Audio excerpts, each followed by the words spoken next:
जय श्री कृष्ण। परमपिता परमात्मा की कृपा से आप सभी लोग अच्छे होंगे। संसार में बहुत सारे दिग्भ्रमित लोग हैं जो इस बात से बहुत चिंतित होते हैं कि हम मरेंगे, हम मरेंगे, हम मरेंगे। और मैं कहता हूँ कि आपकी कभी मृत्यु नहीं होगी। सुन के उनके कान फट जाते हैं कि आपकी हमारी मृत्यु नहीं होगी, ऐसा कैसे हो सकता है? यहाँ तो लोग रोज मर रहे हैं। देखिए, मेरी या जो मैं हूँ, मेरी मृत्यु नहीं होगी, इस शरीर की मृत्यु होगी। दोनों अभी संसार में क्या है कि औसत लोग तो यही नहीं जानते हैं कि आत्मा और शरीर दोनों भिन्न हैं। वो लोग शरीर को ही सब कुछ समझते हैं, मतलब शरीर ही उनके लिए जन्म हो गया, शरीर ही उनके लिए मृत्यु हो गई। लेकिन यदि हम थोड़ा सा भी वेदांत को समझेंगे तो हमें पता चलेगा कि शरीर बिल्कुल अलग चीज है, आत्मा बिल्कुल अलग चीज है। जैसे गाड़ी है और उसका चालक है, दोनों अलग चीजें हैं ना। चलाने वाला अलग है और गाड़ी अलग है। तो अगर कभी गाड़ी का एक्सीडेंट हो जाए, इसका मतलब ये थोड़ी ना कि हम भी मर गए। हम नहीं मरे हैं, आत्मस्वरूप। अच्छा, जब हम मर भी जाते हैं तो कल्पना करके देखिए, मान लीजिए यहाँ कोई मृत लाश सो रही हो, तो मरने के बाद भी तो उसके पास आंखें भी हैं, कान भी है, नाक भी है, सूंघने के लिए सब कुछ है, खाने के लिए का भी सारा साधन है, पैर भी ज्यों करते हुए हैं, हाथ भी ज्यों करते हुए हैं। हाँ, लेकिन वो चल क्यों नहीं रहा है, वो बोल क्यों नहीं रहा है? ऐसा क्या हो गया जो 2 मिनट पहले अभी टहल रहा था, बातचीत कर रहा था, खूब अच्छी अच्छी बातें बना रहा था, वो अब 2 मिनट बाद उसके मुंह से एक शब्द तक नहीं निकल रहे हैं। ऐसा लग रहा है वो एकदम अनजान है, वो हमें जानता ही नहीं है।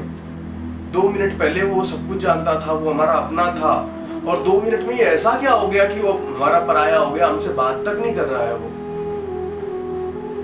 वही होता है कि आत्मा उसमें स्थित होती है, तब तक वो हमारा सगा संबंधी होता है। लेकिन जब आत्मा चली जाती है तो सब कुछ खत्म हो जाता है। आंख, कान, नाक, हाथ पैर रहते हुए भी वो बोल नहीं पाता है, वो चल नहीं पाता है, वो डोल नहीं पाता है। ये आत्मा कभी मरती नहीं है। जैसे ब्रह्म है, परमात्मा का ही तो एक छोटा स्वरूप आत्मा है। सागर की सारी जो कह सकते हैं बूंदे हैं या पूरा जो पानी है, वो क्या है? ये समस्त संसार है, उसी की एक बुलबुल है, उसी का एक बुलबुला ही आत्मा है। तो बुलबुला पानी में उठता है, फिर वो डूब जाता है, तो क्या हम रोते हैं, तड़पते हैं कि हाय बुलबुला उठा और बुलबुला डूब गया? नहीं ना। या हमारे कपड़े पुराने हो जाएं तो हम क्या रोते हैं कि हाय हमारे कपड़े पुराने हो गए? पता है कि पुराने हो गए, नए आ जाएंगे, मम्मी पापा जो भी मिलने वाले लोग हो नए कपड़े दिलवा देंगे, इसलिए फिर हम उसे पुराने को सहज भाव से छोड़ देंगे। इसी प्रकार जब ये इस शरीर से आत्मा निकल जाती है तो आत्मा की मृत्यु नहीं होती है, ये शरीर की मृत्यु हो जाती है। मृत्यु क्या, आत्मा चली गई, बाकी सारी चीजें तो है। 5 ज्ञानेंद्रियां आपके पास, 5 कर्म इंद्रियां आपके पास, मन, बुद्धि, चित्त, अहंकार। इसमें से तो देखो बुद्धि तो रहेगी नहीं प्राण निकलने के बाद, चित्त भी नहीं रहेगा, मन भी नहीं रहेगा, लेकिन 5 ज्ञानेंद्रियां, 5 कर्म इंद्रियां तो आपके पास स्वभावतः रहेंगी, लेकिन फिर भी कोई गति नहीं है। अब क्या होगा, ये आत्मा आपके कर्मानुसार, जैसे आपके कर्म रहेंगे इस जीवन के, और पिछले जो आप भोग नहीं पाए हैं उस कर्म के अनुसार आपको दूसरा जन्म मिल जाएगा। तो कहाँ लग रहा है आपको, कहीं आपकी मृत्यु हो रही है? और इसका एक प्रत्यक्ष जिनके चित्त में, जैसे हम आप कुछ भी होता है ना, हम कोई भी नई चीज देखते हैं तो हमारे चित्त में जाके मेमोरी की तरह स्टोर हो जाती है। इसी प्रकार हम जब हमारी मृत्यु होती है तो कितने लोगों की मेमोरी तो बिल्कुल चली जाती है, लेकिन कई लोग ऐसे होते हैं जिनकी मेमोरी नहीं जाती है। तो उनका क्या होता है कि उनको दूसरे जन्म का भी याद होता है, और वो बताते भी हैं कि फलाने गांव में, छोटे छोटे बच्चे बताते हैं कि फलाने गांव में, फलाने घर में, और वो मेरे माता थे, वो मेरे पिता थे, वो मैं उनका माता था, मैं उनकी पिता था, और वो मेरे भाई थे। मतलब हर प्रकार की बातें वो पूरा बता देते हैं कि यहाँ मेरा खेत है, ये मेरा कुत्ता था, ये मेरी गाय है, सब कुछ बताते हैं। तो स्वभावतः इससे क्या स्पष्ट हुआ कि हमारी मृत्यु नहीं होती है। किसकी मृत्यु होती है? इस शरीर की मृत्यु हो जाती है। तो क्या इस शरीर के मतलब मृत्यु हो जाने पर रोना चाहिए? क्यों रोना चाहिए भाई? जिस प्रकार इस शरीर का निर्माण हुआ, जिन चीजों से निर्माण हुआ, वो उसी में विलीन हो गया। भाई जो अनाज था, पंच तत्वों में से अनाज मतलब पंच तत्व चित जल पावक गगन समीरा, माने ये पंच तत्व हैं जो आकाश वायु इन जलादीन से मिल करके अन्न बना। अन्न को माता पिता ने खाया, माता पिता ने खाया तो माता पिता का वीर्य बना, माता पिता का वीर्य से फिर धीरे धीरे धीरे पेट में संतान उत्पन्न हुई। फिर क्या हुआ कि वो पंच तत्वों का वीर्य, फिर पंच तत्व और मिलके मनुष्य का शरीर तैयार हो गया। तो तैयार हुआ फिर पंच तत्वों में, और फिर धीरे धीरे धीरे पंच तत्वों की वजह से ही बढ़ता चला गया। फिर उसके बाद विलीन हुआ तो जला दिया गया। जलने के बाद भी तो पंच तत्वों में विलीन हो गया। उस बॉडी में जो जल था वो अलग चला गया, जो मिट्टी थी वो धरती से मिल गई, जो उसमें अग्नि थी वो भी निकल गई। तो सब कुछ तो जो तत्व थे वो अपने अपने तत्व अपने में समाहित हो गए। जैसे आया सहज भाव से वैसे सहज भाव से चला गया। आपने किसी से 50,000 रुपए लिए, आप पे हो गए, आपने दे दिए, आपका काम चल गया, आपका काम निकल गया। आपको जहां जाना था आप हो आए, आप अपना काम सिद्ध कर लिया उससे, फिर आपने उसे लौटा दिए। इसी प्रकार ये शरीर है, परमात्मा ने दिया आपको कि जो आत्मा है इसको आपको मोक्ष तक पहुंचाना है। आप पता नहीं कहाँ पहुंचा है या न पहुंचा है, आपने क्या किया है आपकी जिम्मेदारी है।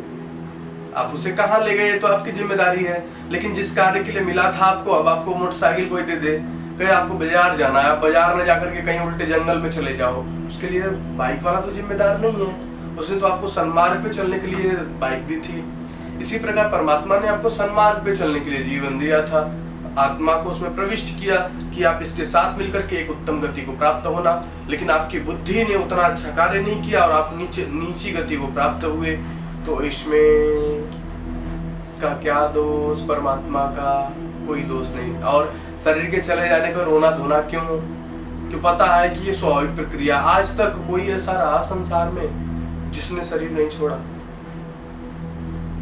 बड़े बड़े राक्षस, बड़े बड़े अभिमानी, बड़े बड़े कहते हैं हिरण्यकश्यप, जिसने वरदान ले लिया था, ना मुझे मनुष्य मार पाए, ना मुझे पशु मार पाए, ना मुझे शाम को, ना मैं दिन में मरूं, ना मैं रात में मरूं, ना मैं हाथ से मरूं, ना मैं पैर से मरूं, ना मैं अस्त्र से मरूं, ना मैं शस्त्र से मरूं, अब ना मैं जंगल में मरूं, ना धरती में मरूं, ना आसमान में मरूं। ऐसा वरदान लेने वाला भी मर गया। आज तक कोई ऐसा रहा जिसको जो अपनी शरीर यहाँ पे छोड़ के गया? जब तक ये शरीर मिला है और इसको हम ठीक गति से रख रहे हैं, इस आत्मा की पूर्ति में लगे हुए हैं, तब तक तो ठीक है। लेकिन जिस दिन ये लग जाए कि हम किसी लायक नहीं है, हम और आत्मा की उन्नति कर रहे हैं, उस दिन इस शरीर का भी पाना बड़ा व्यर्थ सा दिखाई देता है। हमें चेतना चाहिए और जागना चाहिए। जागना इस बात के लिए चाहिए कि ये जो आत्मा है हमारे पास और ये शरीर है, और शरीर मिला है इस आत्मा को वहां तक पहुंचाने के लिए, क्या हम इस कार्य में लगे हुए हैं? क्या हमारे ऐसे कार्य हैं जीवन में जो हमारे हाथों से, जो हमारी इंद्रियां हैं, जो हमारी कर्म इंद्रिय है, क्या इससे कोई ऐसा कर्म हो रहा है कि मुक्ति के दरवाजे खुल रहे हैं, या हम इससे नाश पे नाश ही किए जा रहे हैं? हमारी वाणी है, क्या हमारी वाणी से कोई ऐसा कार्य हो रहा है जिससे आदमी मुक्ति की गति को प्राप्त हो, या एक परोपकार को प्राप्त हो, किसी से कड़वा ना बोले? क्या ऐसा हो पा रहा है हमारे वाणी से? क्या हम ऐसे कर्मों को कर पा रहे हैं? यदि नहीं तो हमें सोचना चाहिए। और आत्मा भी नहीं मरती है, शरीर भी नहीं ही मरता है। आत्मा क्या क्या है? वो तो परमात्मा का एक छोटा सा बुलबुला है, वो उठा और विलीन हो गया। वो तो जल कभी नष्ट नहीं होता है, ऐसे आत्मा है, आत्मा कभी नष्ट नहीं होती। शरीर का क्या है? शरीर तो एक साधन है, जब तक शरीर आत्मा उसमें रहने योग्य होती है, आत्मा उसमें रहती है। आत्मा का जब लगता है कि ये शरीर उस आत्मा को रखने योग्य नहीं है, तो आत्मा निकल के दूसरे शरीर में चली जाती है। ये स्वाभाविक प्रक्रिया है, परमात्मा का बनाया हुआ एक विधान है। तो हम कभी नहीं मरते हैं, हम हमेशा अमर हैं।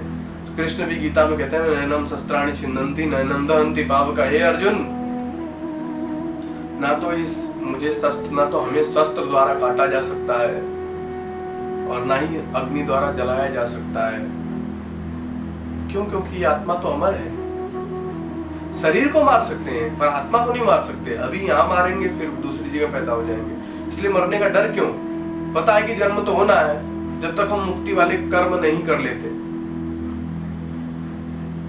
इसलिए हम कभी नहीं मरते, हम अमर हैं। ठीक है, सब अमर हैं। लेकिन इस अमर तत्व को प्राप्त करते हुए मर तत्व को भी प्राप्त होइए, माने मुक्ति के रास्ते तक भी बढ़िए, यही शुभकामनाएं हैं।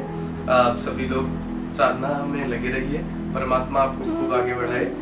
इसी पे थोड़ा सा विचार करने का मन था, इसलिए बात की है। आप सभी लोगों का धन्यवाद।